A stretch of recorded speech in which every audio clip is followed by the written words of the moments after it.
Good morning, my dear student of class 10. Chapter 2 Political Science Federalism.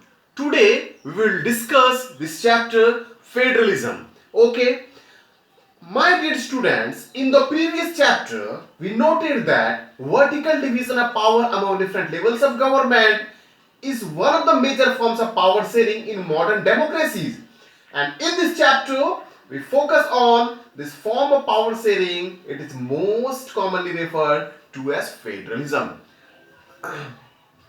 And federalism, the main definition of the federalism is a system of government in which the power is divided between a central authority and various constituent units of the country. Federalism means, simple definition of federalism is a system of government in which the power is divided between a central authority and various constituent units of the country. Okay, divided the powers between the central authority and various constituent units.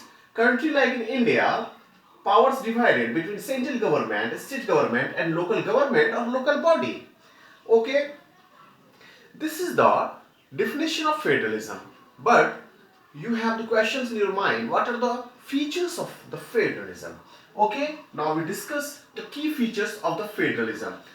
Feature number one, there are two or more levels or tiers of the government.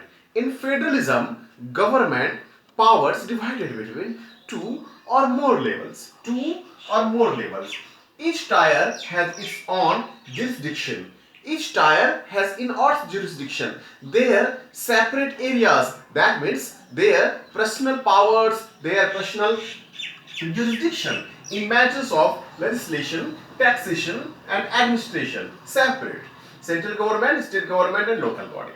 The point number third, the existence and the authority of each type of government are specified and guaranteed by the constitution. The existence and authority of the each type of government are specified by the Indian constitution. Point number 4, to change the fundamental provisions of the constitution require the consent of both level of government.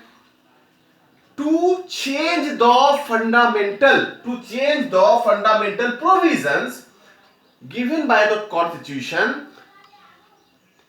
to change the fundamental divisions given by the constitution, changed by both level of the government, not separate.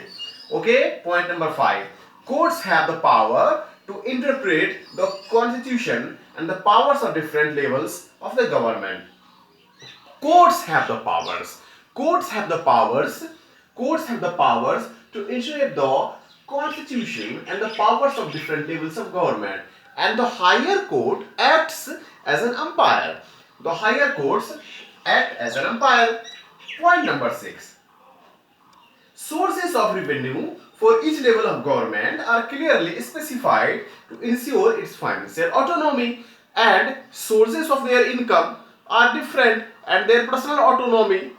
And point number 7, the federal system has dual objectives. Point number 1, to safeguard and promote unity of the country. Point number 2, accommodate regional diversities. Okay, my dear students, at first the definition of the federalism is clear. Look this definition, and after the clear of definition, you understood about the key features of federalism. Okay, there are 7 key features of federalism.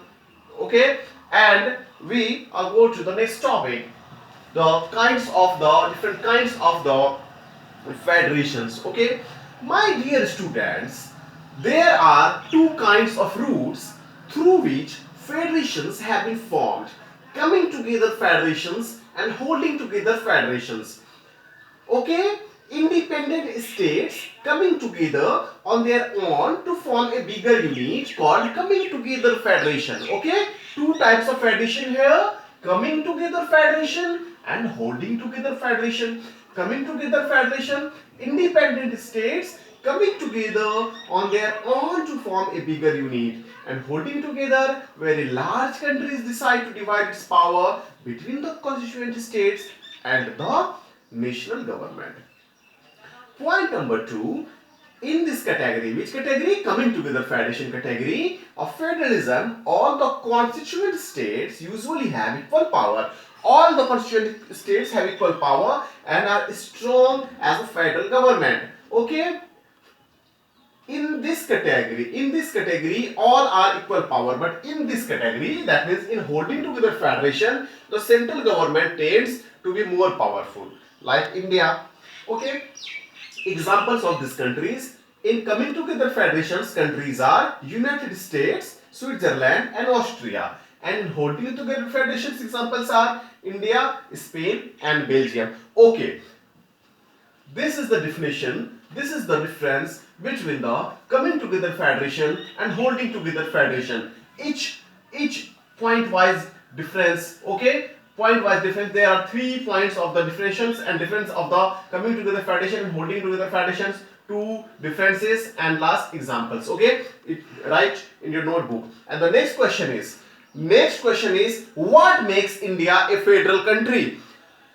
You know that India is a federal country, but how can you say that? How can you say that? In your mind, the question in your mind, what makes India a federal country? What makes India a federal country? The Indian Constitution originally provided for a two-tier system of government. After the independence of India, when India adopted its constitution in 26 November 1949 and it adopted and it implemented on 26 January 1950, this gives 2 tier of government, state government and central government, but later the 3rd tier of government, Panchayati Raj, the municipalities added to India.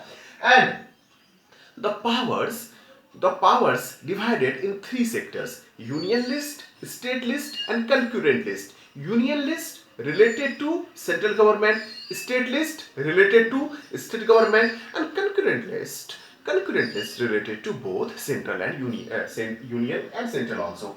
Okay, look this. Union list includes subjects of national importance. Union list includes subjects of national importance. Okay, number 1, defense of the country. Number 2, foreign affairs, banking. Number 4, communication, currency, etc. Approximately 200 subjects in union list. Well, here are just some 4 to 5 examples to you. Okay, they are included in this list because we need a uniform policy on these matters through the country, and the union government alone can make law relating to the subjects mentioned in the union list. Union government alone to responsible to these subjects. Okay, point number 2, state list. It contains subjects of states and local importance. States and local importance such as police, trade, commerce, agriculture and irrigation. The state governments alone can make law relating to these subjects. Okay, these are the examples of state list. Police, for example, in Bihar, you look Bihar police. In West Bengal police. Okay, trade is the subject to the state. Commerce, agriculture and irrigation. What is the agriculture policy? Depend on the state government. Okay, concurrent list it includes subjects of common interest to both the union government and as well as the state government. Common interest, for example, education system.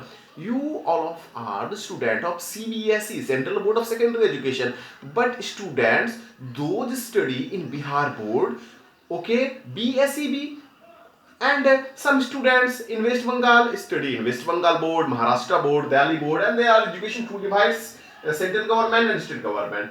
Forest also, trade unions also, marriage also, adaptation and succession also. Both the union as well as the state government can make law on the subjects mentioned in this list. If their law conflict with each other, the law made by the union government will prevail. If there any conflict, any situation in conflict between the two, central and union, then the union is more powerful than state in the concern of concurrent list. Okay, my dear students. Okay, write in your notebook. Define of federalism, key features of federalism, difference between the coming together federation and holding together federation with examples, and the last, what makes India a federal country. This is the answer of this question. Write all in your notebook. Thank you.